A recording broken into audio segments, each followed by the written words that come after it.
What is up, ladies and gentlemen? Welcome back to No Gimmicks. Here on the DFPN, we have a monumental show for a monumental occasion going down tonight. Before we get into the show, though, if you are listening to the sound of my voice, if you are on one of these major streaming platforms listening to this podcast right now, that means you are not on the Patreon. You are not interacting with us live. Go to www.patreon.com/thatfeelingpodcast. Join us for as little as $3. You can get in on the action. Shout out to the Bandcamp. Go to www.bandcamp.com. thatfeeling.bandcamp.com. And same deal. $3 gets you their entire catalog. We do have merch available at the Teespring. Go to teespring.com or spring.com. Search for That Feeling Podcast. Grab you up some gear. Shout out to everybody that's been purchasing the No Gimmicks gear. I want to see y'all rocking it. Post your pictures in the group. Let us know that you support the show. Once again, we appreciate you, and that's for everybody that's in the No Gimmicks podcast fan group. So thank you guys for contributing, supporting, letting us know that you rock with us. Now, the church announcements are out of the way. I don't even want to call you Fabulous Frankie D today, even though you are fabulous. We got to come up with a new nickname. Because you were on some fucking Mystic Mac shit with these WrestleMania predictions. I felt like watching the show, people in high places were paying attention to No Gimmicks. I felt like they got the recipe. They went to the drawing board and they said, you know what? We like this No Gimmicks people idea. We're going to make this happen. Pretty much happened to the team, man. How we feeling after WrestleMania 39? Do we feel vindicated after WrestleMania 39? Well, brother, as you can clearly see the t-shirt that I'm wearing tonight for the show, you know what I'm saying? We throw our ones in the sky, all right? Because as I stated last week right here on this podcast, I knew there was no chance in hell that they were going to let Cody Rhodes go in there and beat the tribal chief, beat the reigning and defending Universal Heavyweight Champion of the world, a Roman Reigns. I knew it, and I was scared for a minute the other night, watching WrestleMania, watching that match, all those near falls. I mean, it had my adrenaline going right there, brother. And I tell you right now, I was happy as hell. I sent you a little message on Facebook. I was happy as hell. It was like the second coming of Hogan or some shit. You know what I mean? Like, it was like Hulkamania was running wild again, brother. It was like when Hogan beat Andre at WrestleMania 3. That's the excitement it was, man. I mean, it was like when Warrior beat Hogan at WrestleMania 6. You know what I'm saying? But to some people out there, it's like when WCW messed up with Hogan and Sting at Starrcade 97. Because there's a lot of people out there in the boy, they are pissed. They are pissed off. They are pissed. Angry as hell. And they're going to cut their Peacock subscriptions. They're not going to watch this shit anymore until next week. Let me tell you something. Those tears, worth it to me. Because we called it. We sat here and we called it. How could you not see this coming?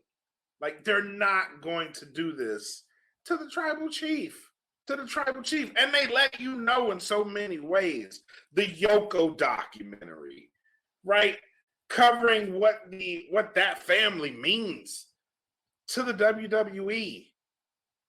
Comparing him to Hulk Hogan. Let me tell you something. in the same breath as Hulk Hogan, in the same breath as Bob Backlund, in the same breath as Bruno Sammartino, is Roman Reigns. On the grandest stage of them all, you think, and I was telling people this, you think they're going to go for a WrestleMania moment over chasing history. This is what this was. They were chasing history. They are still chasing history. He's 500 some odd days away from breaking Hulk Hogan's record. I firmly believe that if by this time next year, if he's holding the belts, we may be having a different discussion. But he himself said, find somebody better than he is. We haven't seen him yet. Roman Reigns is him. Roman Reigns, and I'm predicting this now. This is what's going to go down, in my opinion. So Roman Reigns is going to lose these championships to three people. It's either going to be Cody winning the Money in the Bank, cashing it in at some point. It's going to be either Jey Uso breaking out as a singles, cashing in the Money in the Bank at some point, or we're going to let Roman ride this wave all the way until next year, WrestleMania 40 in Philly, when he faces The Rock. I agree with that. Philly has a different feel to it right about now. I like this Rock call in Philly because it was the Royal Rumble in Philly where The Rock came out and basically pushed Roman up to that upper echelon after he won the Royal Rumble. Fans hated it. He's going to go back in there a conquering champion. I like this move. I like it. And I put it like this: and there's been so much talk lately when it comes to the Rocky movies, right? So let's go ahead and talk about it real quick in public, if you will. If you will. So, Philadelphia, the city of brotherly love. Rocky, you know what I'm saying? The Rock coming in to conquer Clubber Lang, Roman Reigns. Yes. To win the WWE Championship, put this dude on his back. 1, 2, 3, no more tribal chief. The Rock is the true head of the table. I'm predicting that that's where we're going to go with this.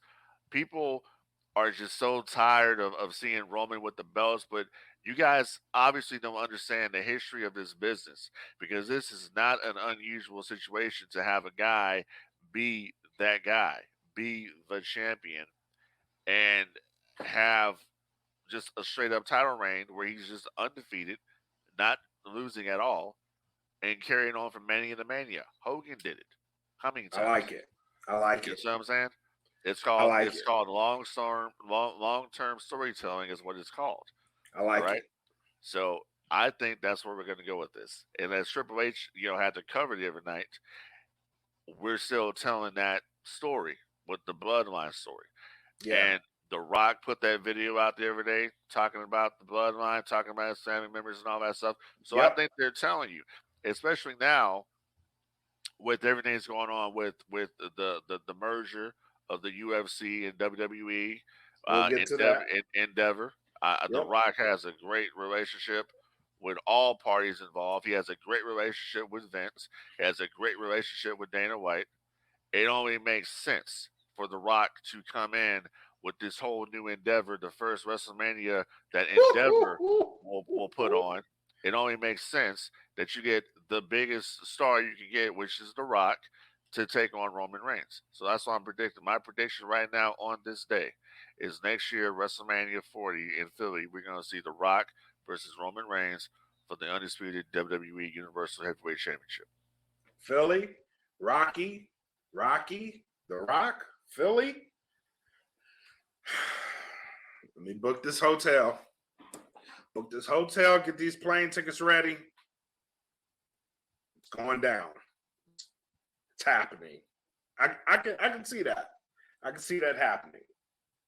All right, so being that we were so spot on, I think the only match I got wrong was the men's showcase match, which I said Alpha Academy may have come out of that. The winner. But it was the Street Profits that ended up coming out of that, which it was either or. We really couldn't have been wrong on that. But that was the most surprising match of the night for me.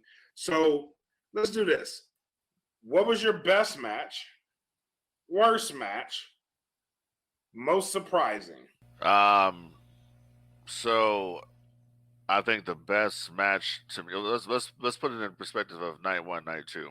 Okay, let's do night one first. Night one, I went looking at certain things.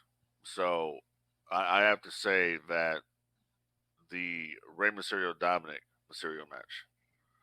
I mean, just to have a situation where you're a father son unit, Yeah, and you get to compete against each other at WrestleMania.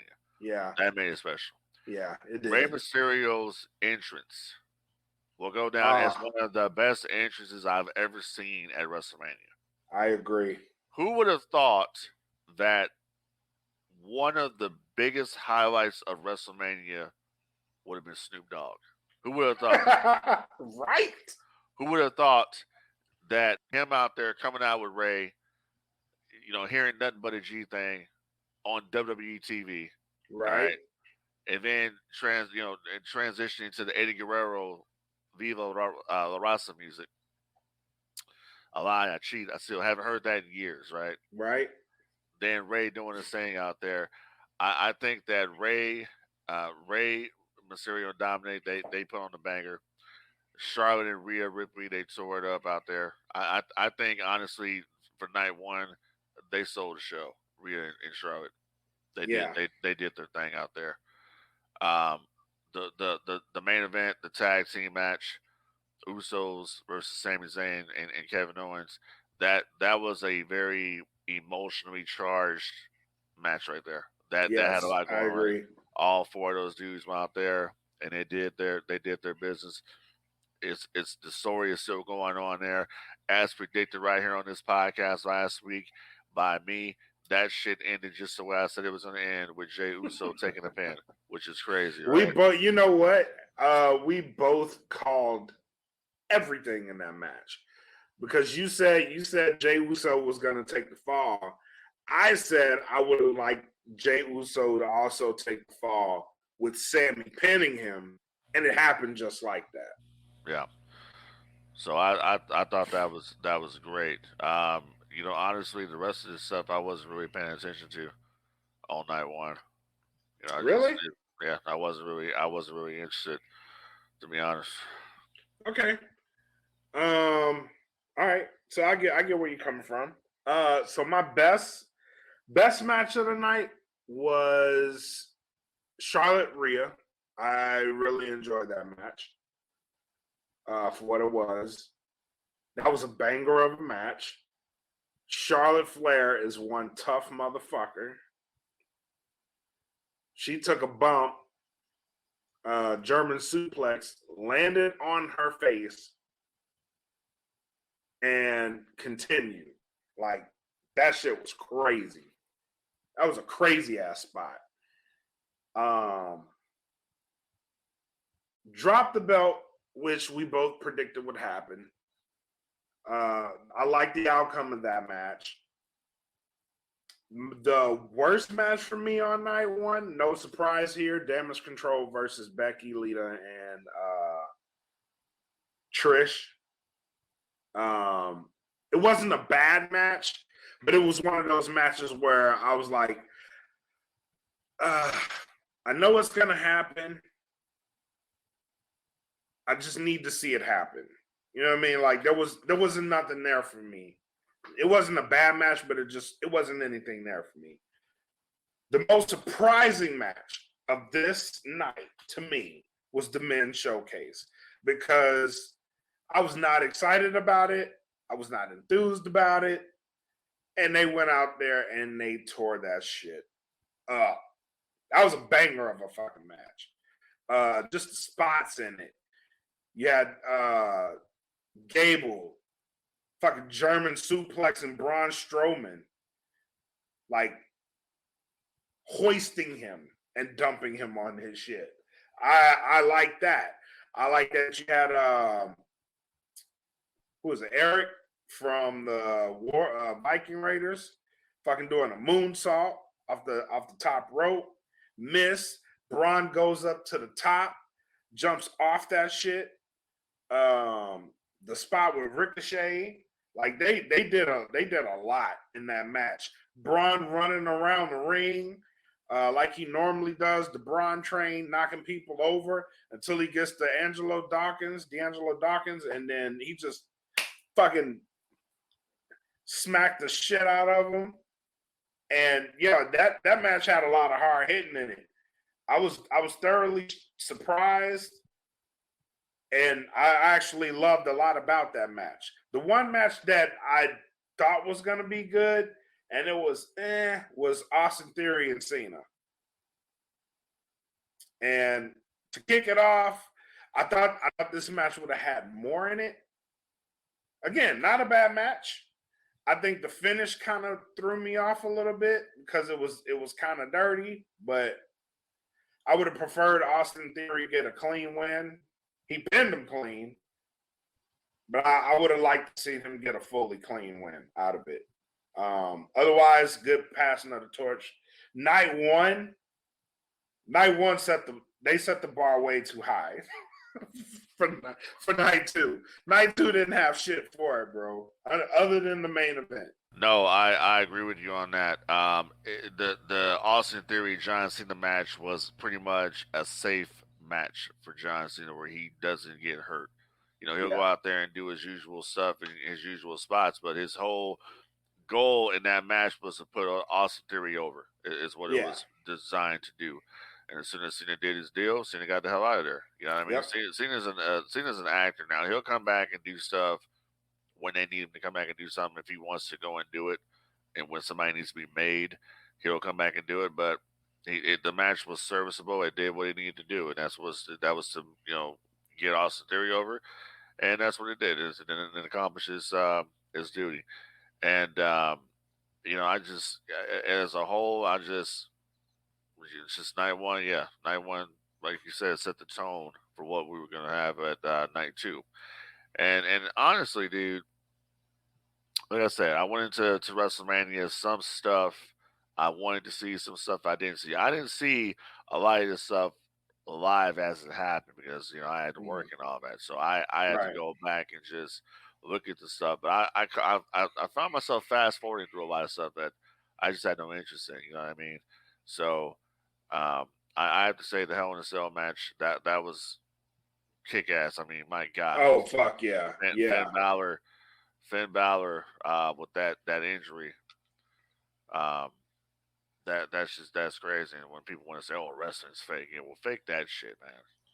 For real. You know what I mean? Like, really, I mean, just stupidity. I saw somebody, say, I mean, people.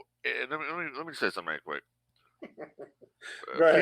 People were actually laughing, all right, at Dante Martin getting injured the other night at the ROH.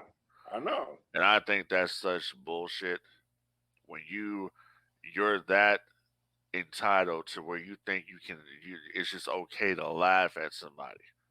The dude really fucked his shit up. Yeah, he did. That it's shit like, is not funny. That's not funny. They were doing the same shit with Finn. They were like, oh, why the fuck y'all stop the match? Like, why y'all stop the match over a little cut? Yeah. I'm like, dude, I ain't no little cut.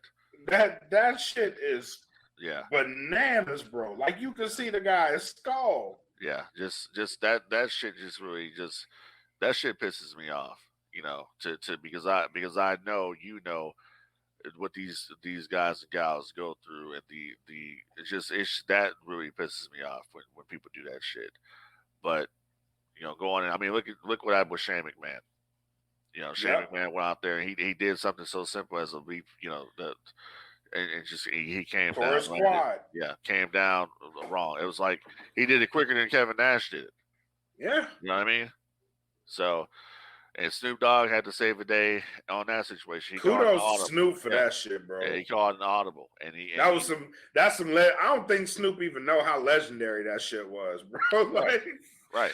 And a lot of people that's some legendary shit. A lot of people were saying, they were like, who would have thought that Snoop Dogg would have saved that segment?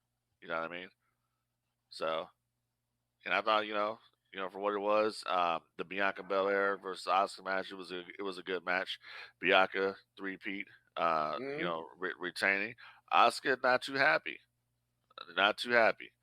Asuka went into WrestleMania with some shit on her brain, bro. I think the fans commentary is starting to get to her, right. in which I can understand that, because you know what I mean, the language barrier and not being pushed as well as she should be. Like,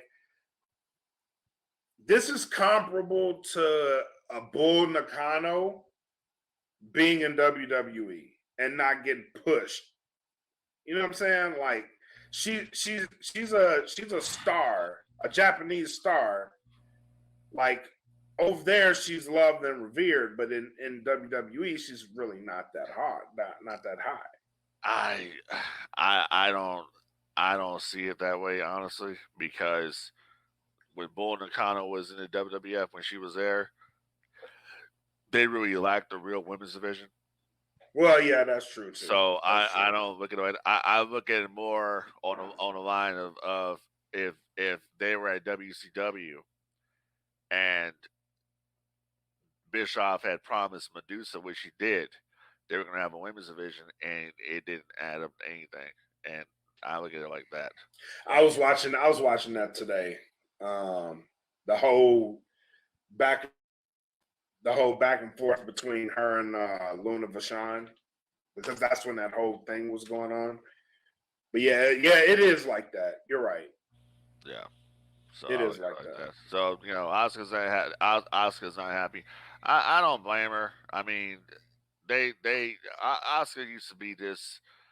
Really, she used to be this unstoppable force when she was at NXT, and she went out there, was doing matches with Nia Jax, and I don't know what happened. She just came to the main roster, and I think Vince just doesn't see her as that star.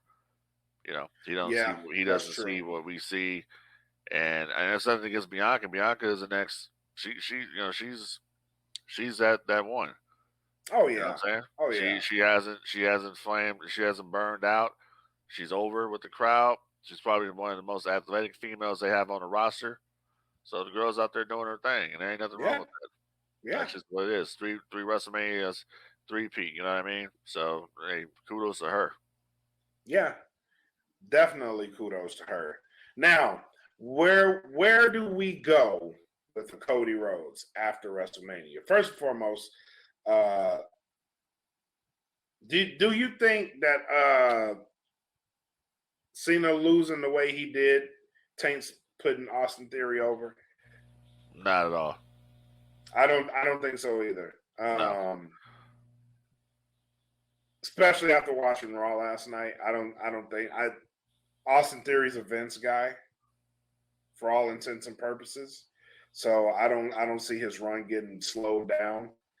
For me personally, I would have liked to see him beat Cena a little cleaner.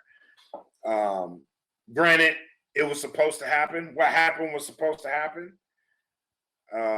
He beat Cena, whether it was clean or a dirty finish, really doesn't matter.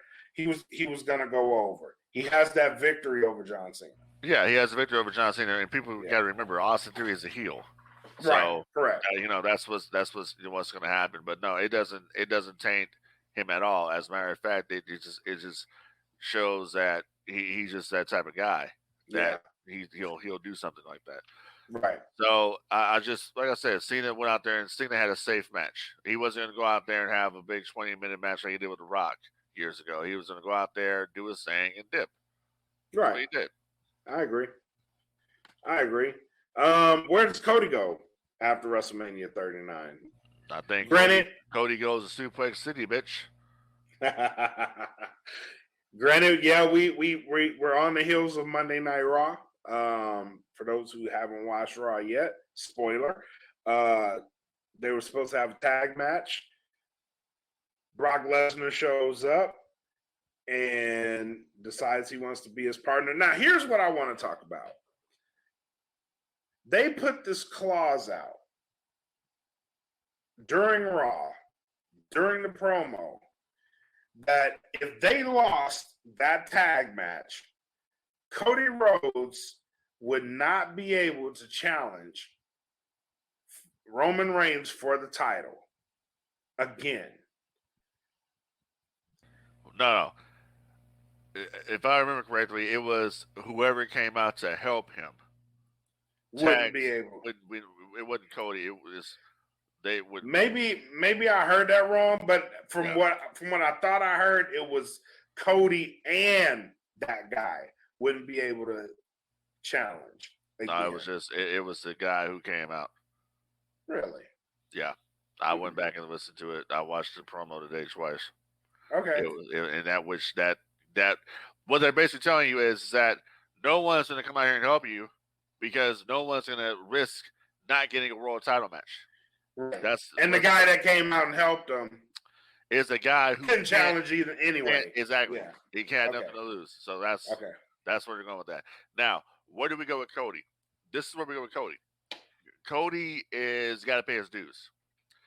Hard times. Hard times. And what it's going to do is that they're still telling the Cody story. The story is finish the story, right? Okay. Well, the story is not finished yet. It's going to continue.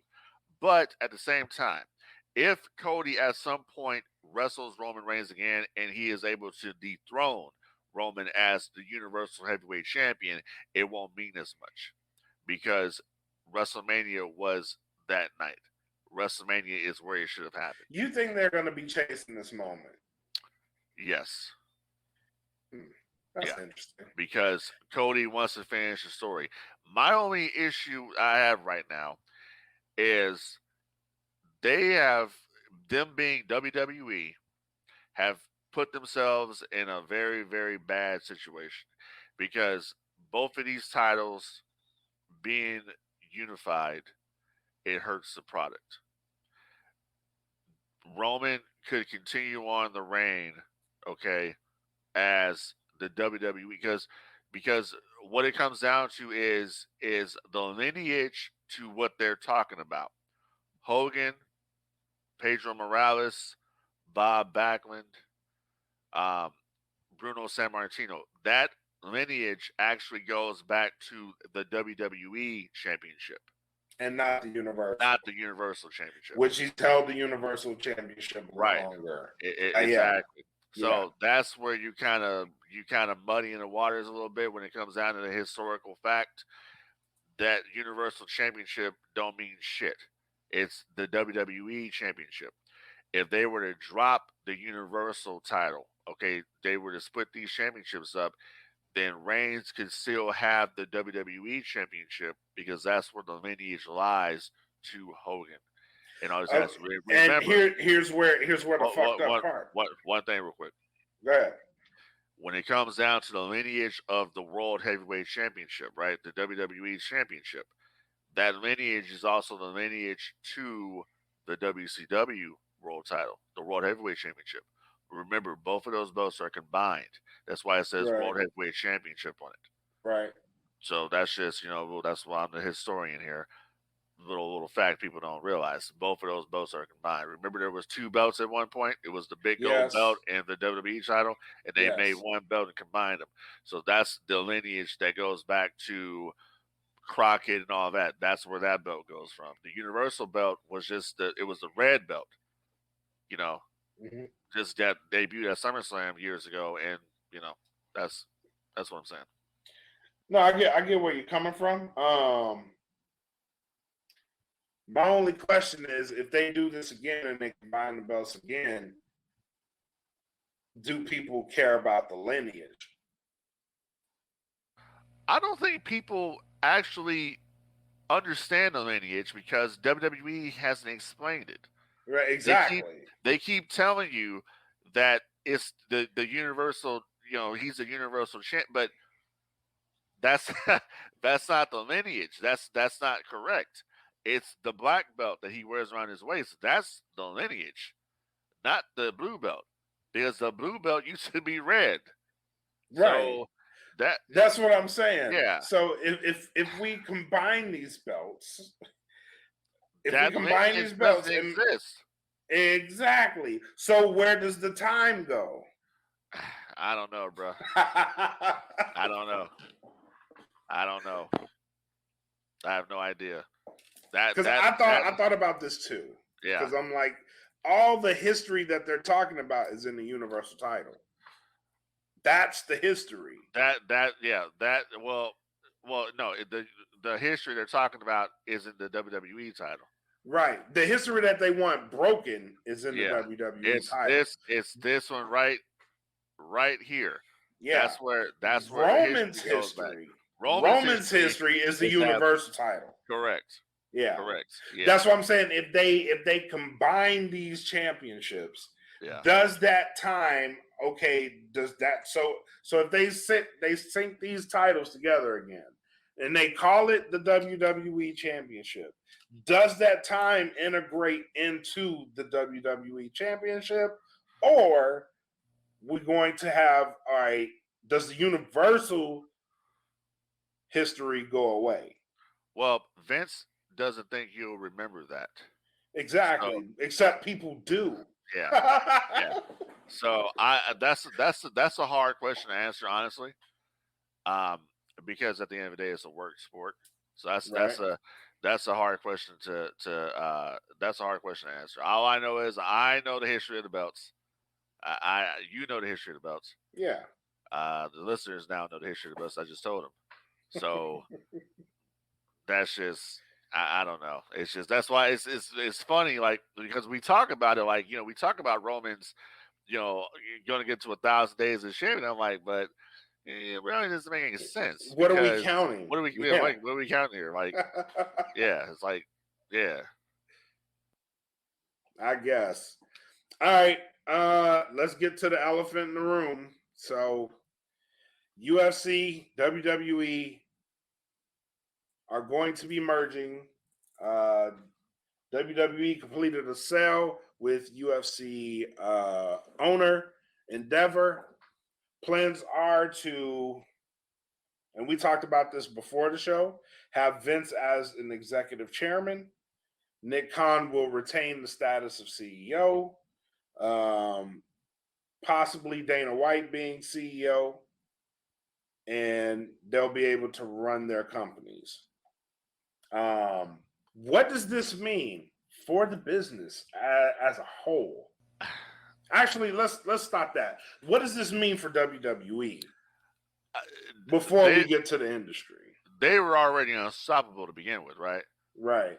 They're going to be now untouchable.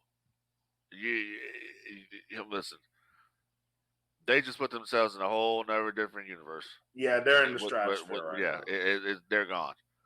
The best thing, honestly, right now, if Tony Khan's listening to this, best thing you can do is work on you, work on your product, and just work on being an alternative to WWE because they're way gone. That is now. your best shot. That is They're your best way gone option. now. And right now, if Vince is back in creative, like we all know who he is, okay, Yep. this could actually work out benefiting the momentum to go back to AEW. Because if people are as pissed off as they are right now and they're looking for an alternative, guess what? You still got AEW over there. Guess what? You still got Impact Wrestling out there. Guess what? You still got New Japan out there. So the Yep. tide and momentum is about to shift, I think. Because outside of the bloodline, okay, outside of, Cody, WWE doesn't really have anything that people really want to watch. They know this because guess why? They have now taken their YouTube channel, their content, and they specifically put on there Bloodline highlights, Bloodline Cody Rhodes highlights, Cody Rhodes, Brock Lesnar, Roman Reigns highlights. They already know what you want to see. So that's what they're doing. Now, when it Mhm. comes to the WWE UFC situation here, you're going to take both of these brands that are established brands, okay? They're going to dominate the marketplace. They're going to get their fair share value of TV rights. The ESPN rights deal is shit for UFC. Ari Emanuel kind of admitted that the other day that Mhm. both and him and Vince have known each other. He said for like 23 years they've had a relationship. He says there was no way, even with them acquiring the WWE, there was no way that he was going to let Vince go, and Vince was not going to be a part of this new endeavor. So Vince is there. Vince is going to be basically overseeing, as we discussed before we started. Vince will basically be overseeing both the UFC and And the WWE. Yep. Nick Khan will now be WWE president. Dana White will continue his role as the president of the UFC. And Ari Emanuel says basically they're not going to interfere in any way creatively with WWE, just like they don't do anything with UFC. They're on the back end, pretty much. They're just taking care of all the Right. service stuff here. Now, Right. you brought up a question over here. How does Vince McMahon work this? How does Vince continue to be the executive chairman here, but still wants to do the day to day at WWE? He can do it because the man's been doing it. He was running WWE, but he was also overseeing WWE films. He was also overseeing the XFL at one point. He has a lot of stuff that he has on his plate, and he can still do it without it being a conflict of interest on either side. Because Vince doesn't know shit about MMA, but MMA has taken a lot of the aspects of professional wrestling, and they've done them better. So in this relationship here, I think that we're going to get back down to basics of WWE taking back some of their identity from the UFC that they've lost is what I think is going to end up happening. I see where you're coming from with that. I don't see it. I don't see this as anything other than a shareholder move. I see the WWE continue to be ran how it is ran right now. I don't think much will change on that front.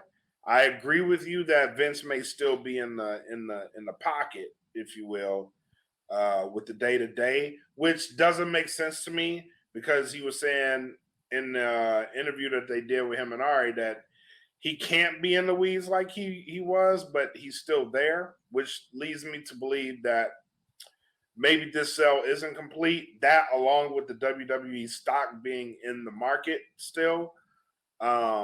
I do agree with you that there are similarities with the WWE and UFC and how the presentation is brought to. I think it's a very smart move, especially with the TV rights deal. I think it'll benefit both parties, but I think all of that is on the back end. What I'm most worried about, and we talked about this before the show, is the talent aspect for both UFC and WWE. Because with these two companies forming and merging and forming another company, one thing that has to be addressed is the pay for both fighters and for the talent at WWE. It has to match. And there I think is where you're going to have a lot of issues. I don't think so. I think you will because the UFC has a pay structure that they're comfortable with. The WWE has a pay structure that they're comfortable with. Where you get the difference is the talents now know that they're under the same umbrella. So if I am a UFC fighter and I'm advocating for fighter pay, and I'm looking at a guy like Roman Reigns, and I'm seeing the money that he's making, and I know that we're under the umbrella, and I know that I just headlined a UFC pay per view, I'm going to have questions. Like that's where my brain goes. Like I'm going to have, why is this guy who's headlining his own pay-per-view getting this much money and I'm headlining my own pay-per-view and I'm getting this much money and we're under the same umbrella? I can see an issue happening there. Well, let's put it like this. All right. Yeah, the pay structure is going to have to change, obviously. Yeah. with the two companies. The UFC fighters are going to need more money. They need to be making as much of a downside guarantee as say the WWE superstars are making. Right. That's where. So what is that really like? What 250 is what that is at the moment. That's what. Yeah. Yeah. So And then there's a lot on both sides. So like if you're a champion in the UFC, you can take home a percentage of a pay-per-view, the pay-per-view points. You can't do that in the WWE from what I know. well, that's so basically so certain what you're basically saying is certain talents in the UFC basically got the Hogan deal because Hogan used to be Pretty able much, yeah. to take that. So okay, Yeah. so that's what I mean right there. I think they will be able to change a lot of these things here because that's the pay structure here. Dana White Dana White doesn't really have a say so. He's the president. We don't have a say so. He's Right. he was a minority owner. Well, how much of that changes under this new deal, though? That's He's still the president. That's what it is. He's the president. He's the president of the company, just like Nick Khan is now the president of WWE. yeah, but okay. So if both of these companies become one, Okay, Vince McMahon is over the whole thing. correct. Well, Vince and Ari, but go ahead. Vince and Ari. Well, Ari, then Vince, Right. and then Nick Khan, maybe Dana White. Right. That's There'll where be a board of directors, but go ahead. Yeah, that's what I'm saying. That's where if I'm knowing this as both a talent in the WWE and a fighter in the UFC, like I'm going to have questions. Yeah, yeah, and I'm pretty sure all those questions will be answered. Yeah. As far as what they're going to do as far as pay rate, I think for the interim though, it's going to be a very exciting time, especially when it comes Oh to yeah. 2026 when the network Peacock deal expires for the network, and there's already talk right now UFC and WWE merging together to form one streaming service, which Yep. basically means that if they can have a streaming service where they have WWE, pay-per-views, and UFC pay-per-views, or they might change the UFC pay-per-view term to premium live events now. You never know, but if they do this, they're all getting paid the same. It's the same thing because they're going to be on the same streaming service, which WWE, like we were talking about, WWE Network already exists outside of Peacock. Yeah. All you got to do is bring the UFC content over there because what it's going to do is it's going to bring a bunch of new eyeballs to the UFC product and it's going to bring a bunch of eyeballs to the WWE product. Conor McGregor already put out a tweet. Like McGregor's in on it. You know what I mean? Yeah. So there's a lot of people that are excited about it. There's a lot of people that don't understand it. There's a lot of people that are like, well, how can us combat sports, fans mix in with this fake wrestling shit? You're not that different. News flash. You're sports entertainment too. Okay? Yeah. You're sports entertainment. You're not that different. I'm You're both. not. Yeah. I watch you ain't- UFC and I watch WWE. There Right. really is other than the combat, same shit. They promoted the same presentation. They promoted the same. They stole everything from wrestling. Yep. Because And if you look Dana at, admit you, that. you look at classic UFC back in the day, and let's mind you, and I want to make this clear right now to all the UFC fans out there. Back in the day, in this country, the UFC was not looked upon very, very fondly by people. Okay, in the 90s. This is true. It's like what you see with the slap league right now. The WWF is one of the ones that actually helped them when they were trying to do pay-per-view and all that. WWF brought them to the forefront. All right. So when people want to sit there and want to make these sly comments about wrestling helped the UFC in its early days. And that's clear. You can go to the WWE Network right now and watch episodes of Monday Night Raw where they're promoting the UFC pay-per-views. Yeah. Just like what they did with ECW. Because the cable promoters didn't want to work with ECW because they said that's the real shit over there. They didn't want to do it. So people need to understand that, you get that. But going real quick, going back to the thing here. From what I read from PW Insider is that Vince was there. Vince was changing stuff. Vince had an office over there. It'll be telling if Vince shows up Friday for SmackDown. But what it comes down to is Triple H is still running creative, but Vince has final say. That's where it comes down. Yeah. That's where on it's the gonna high be. end, which he Exactly. alluded to that. That's on the exactly high right. end. So Yeah. Vince can be at that show. Vince can be there. He can be at Raw. Vince can sit in Gorilla. Vince can sit in the office. Whatever he wants to do. That's his shit. He can do whatever he wants. But at the end of the day, guess what? Vince is still the man. Vince worked out. Vince McMahon with mustache and all. Vince McMahon is like got to be the smartest dude because he's put himself in a situation where he's untouchable. He's running 2 leagues. He's helping run 2 leagues here. He's the executive chairman. Like this guy, everybody put Vince out for the count. Like it was done. No, but this was never gonna happen. There was doubt that people say, "Oh, Vince will never sell." Well, he did.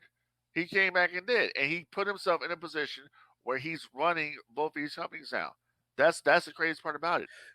Yes, it's wild, bro. Every time you think Vince is fucking down and out, he does some crazy shit, bro. He was down and out in the 90s too with WCW, where to the point where then they he couldn't bought afford him. water. They couldn't afford the water cooler to put water in the water cooler machines. That's how bad it was. He bought him, and yeah, goddamn. he bought him because of AOL, but But still, like you think he's down and out, and he fucking comes back and just does shit, bro. And then like with this whole, I thought Vince was gone from WWE for good. This motherfucker was like, nope. Watch this shit. How was Vince gone for good when Vince was the majority shareholder in the company? But that's true. That's true. Like did people actually believe that Vince was ever really gone? I don't think he was ever gone to begin with.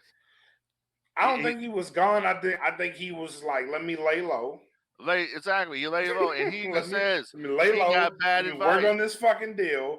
Watch this shit. You motherfuckers. He even said he got bad advice. He says if he had known what he knew, he wouldn't even step down. He got bad advice. Yep. So that's what it comes down to. So Vince is a G, straight up. Man, I mean, he got himself in a situation here, bro. You got paid $9.something billion for the company. You're now running the new company, and the whole new company is worth like $21 billion. It's just unbelievable numbers being. I wish I was financially as petty as he was, because he is. When he feels like it, he just like, you know what? I'm gonna be quiet. I'm gonna go home for a second. I'm gonna take my mind off this shit. I'm gonna work on this deal. But as soon as these motherfuckers get comfortable, I'm coming back. And he did too. It was like right before the Rumble. It was and it's so funny how people just they knew for sure like Vince was gone. He's never gone. Oh yes. He was never gone. That was a false sense of security. And Nick Khan kept telling you.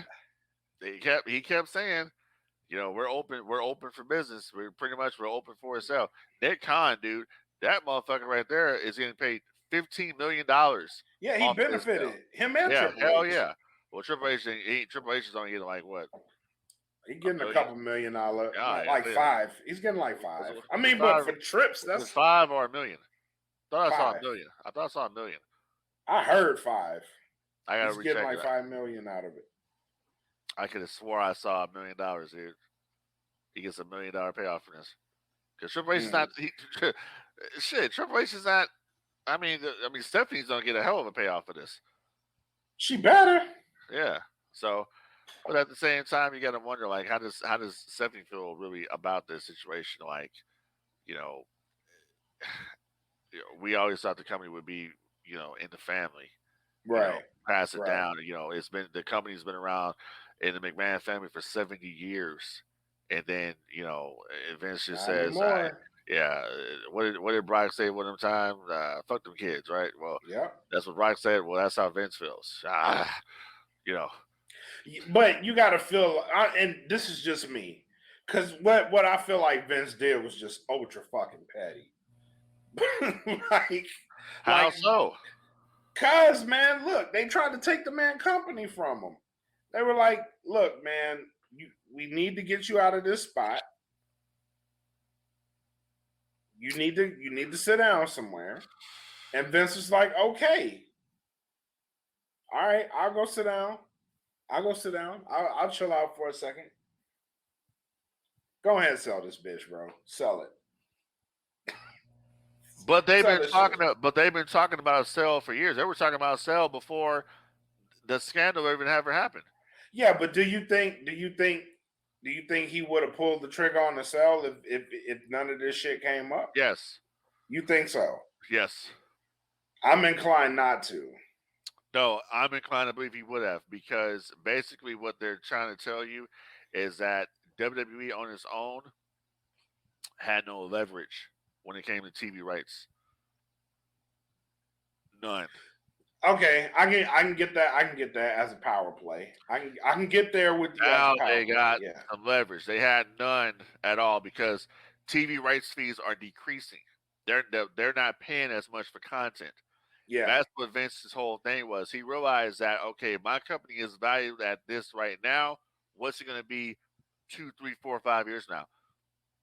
TV rights is a huge, big part of the majority of their income. It ain't coming from live events anymore. The business model has changed. This is why I will say where I respect the AEW brand for. The AEW brand is the only brand of professional wrestling that still makes money on pay per view. Because if you want to see an AEW show, you got to order that shit. yeah, That's yeah. that's what it comes down to. Now, On their shit. on saying that, Tony Khan's got a big announcement Wednesday night on Dynamite. Always have an announcement is always going to be on Dynamite. That angle is kind of running itself kind of This better be some ground you shaking either shit, bro. you either better announce something huge, and it better have CM Punk involved in it. I don't even think that like this shit's got to be earth shattering, bro. Like, I do don't think you so. see? Like, you can't announce that shit after a fucking pay per view or a premium live event like WrestleMania the night after. Like WrestleMania, WWE, the sale, the merger. These are fucking giants now, bro. They Like are you not. can't. No one's gonna. I'm gonna be honest with you. No one really is gonna care about a big announcement No, because they're he's not. done it. He's done it too many times already. Yeah, Where you could just come out and on Twitter and and say announce this and shit. announce what it's gonna be, Exactly. or say, Put a okay, this is piece of what we're doing. put a fucking statement out Right, on Twitter, announce right. this shit. But Like if you you going on do this. TV to announce this shit, like this You is a fucking ratings grab. right, exactly. You do this for the clout on trying to rating on grab a rating on Dynamite. That's all it's about. Yeah, it's a You know what I'm ratings saying? grab. So we'll see what it is. I mean, there's been rumors around. It could be the announcement of Goldberg acquisition, whatever. My Yeah, thing is, yeah, that's some of the rumors right now. Also, the other rumor could be they're moving their content over to HBO Max. That's also something that's been talked about. The streaming service, or whatever that would be a huge deal for them. it's My big, thing but it's is, not big enough. it ain't big as what's No, going on right yeah, now in WWE. yeah, Period. So they gotta do something. My thing is, like I said, be the alternative. You're never gonna be a competitor in this game. yeah. The only one that was a competitor was WCW and Ted Turner, Bischoff. You're not gonna get there. You're You not. will never get You're there. not. You're not. Like right now, those motherfuckers have morphed into the sun. And if you fly too close to them, they will fucking burn you. So just stay here on Earth where it ain't as hot. It's hot, but it ain't as hot as being close to the sun, bro. I'm gonna tell you what it is. I'm gonna put it like this: what it is right now. This is what WWE is right now. WWE right now is Thanos. That's WWE. Yeah, they're Thanos with the goddamn Yeah, gauntlet full. that's what they are. I'm not even a Marvel person. I'm a DC guy, so I'm a Dark Side my guy. But that's what WWE is right now. AEW, you gotta walk around on eggshells. Yeah, you need to Do your relax. do your thing over there. Be an alternative. I got a question about AEW because I haven't watched the show in a minute, but Mhm. I see little clips. Why the hell are they having red, white, and blue ropes? It had something to do with their new set. They just haven't changed it over. And AEW is notorious for that shit. Like That that shit looks so stupid to me. I saw it the other night. I'm like, why the hell do they have red, white, and blue ropes on the ring? Why did you yeah, just not they've had them on there since the change, since the set change. The they set looks great, but the ropes and shit, they need to get rid of especially that. when they have these themed shows, and Yeah, they need to get rid. They need to go back to black. Black covers they a lot. shouldn't. Yeah, Black when you're doing a taping or something like that, that the black covers a lot.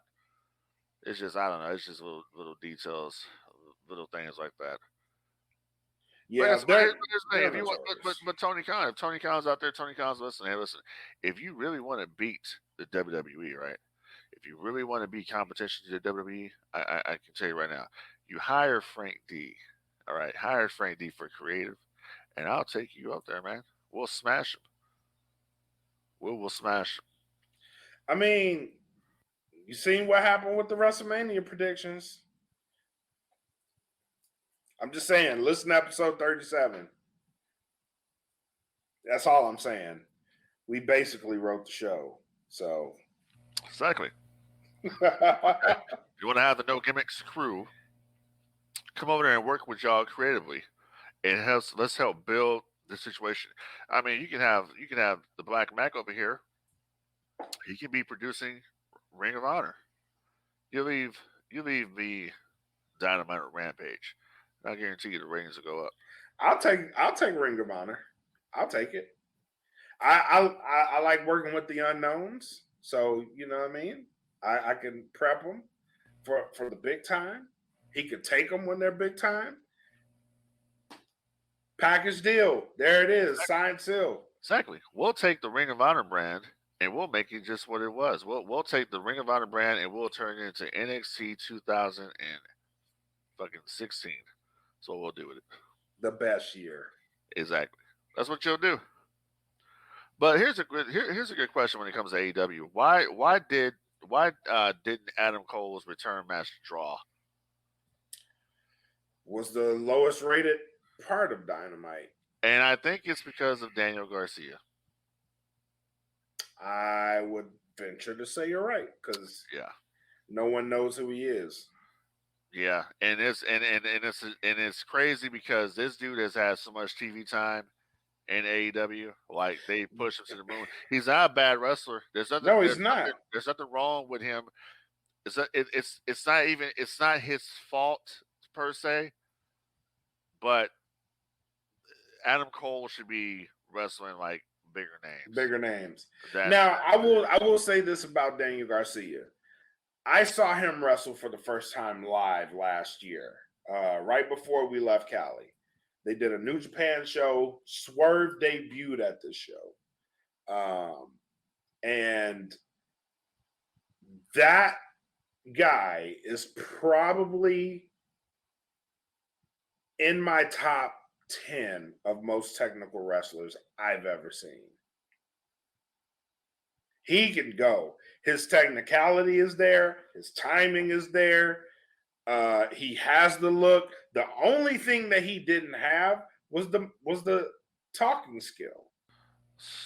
So let me ask you this question: do you think the previous angle that he did with Bryan Danielson when he turned back with Jericho Appreciation Society, Missed opportunity. it hurt him? Yeah, missed opportunity. Just I think if Wardlow. if he goes in a direction to with Daniel Bryan and joins the BCC, he's over. He's over. You can't tell him nothing. And even if they all decided to go heel, like right now, he's the perfect guy. Well, they are heels. Yeah, but I'm saying if he sticks with them this whole time until they turn heel, he's still over. Yeah, I think that really hurt him. Yeah, it did. That hurt him big time. That's not what, because he was over at that point. People were digging him, and now he just went back to being one of Jericho's lackeys. Yep. So, I don't think the JAS ever really got over. When you look at cool stables in the business, you look at the bloodline, and you look at like what did AEW have that was kind of close to the bloodline, but really not. But at the same time, they were kind of cool. It was probably Blackpool Combat Club. That was like the closest thing you had because it wasn't JAS. Nobody wanted to be in a JAS. No, it wasn't. Now, Inner Circle, on the other hand, that was a different story. Over. The JAS never really been over. Yeah. So I agree with that. Yeah. I agree with that. All right, man. Final thoughts. What you got? I don't know, man. It's just it's a very interesting time right now in the business. I'm not sure exactly where we're gonna go as far as Cody Rhodes and all that. I mean, I think that the honeymoon period is over for Cody, and I think that they're gonna have him. They're gonna do what they're gonna do. I mean, it's this situation with him losing at WrestleMania is no different than Booker T losing to Triple H at WrestleMania 19. Same thing. The guy that should have been winning, he didn't win. I'm not a Cody fan. I didn't want Cody to win, but at the same time, I know that would have been a better decision. But I knew from a business point of view as well. Business ain't creative. I would say this. I know that Cody should have won, but at the same time, the investment that they've made in Roman outweighs Cody finishing the story. I totally agree. That's where we're at here. But unfortunately, with that sentiment, we on this podcast, which nobody ever does on any other podcast out there, we broke it down, the lineage of the championships.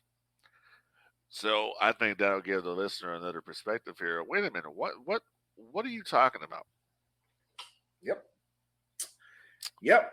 So other than that, I got nothing, and that's All right. Make sure y'all stay tapped in. I do got one more thing. All right, go ahead. Demolition is better than Road Warriors. I'm not even touching that. I'm not touching that one. I'm not. It's too late in the show. I'm sure you're not. It's too late in the show. Okay. I'm gonna knock these final thoughts out of the way. You go ahead. Make sure you guys stay locked in. We have episode 100 of the Smoke Pit coming this Friday for this show. And this show only. We will leave the confines of Patreon to celebrate live on Facebook. So come hang out with us. It's episode 100, monumental occasion. We want to be amongst the people. Make sure you tap in.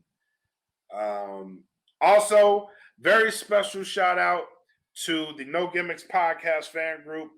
Everybody that came through and hung out with us on WrestleMania night 2 to watch the WrestleMania with us. That was a very good time. Shout out to everybody who came through for that. We are going to. I put up a poll and I said I was going to put it up until September. But I think at this point it's kind of a foregone conclusion. That WrestleMania watch along that we did was inspirational. Just the conversation that we had in that group, and the laughter and enjoyment of WrestleMania that we all had. I think that inspired me enough to say, I'm going to work towards Philly,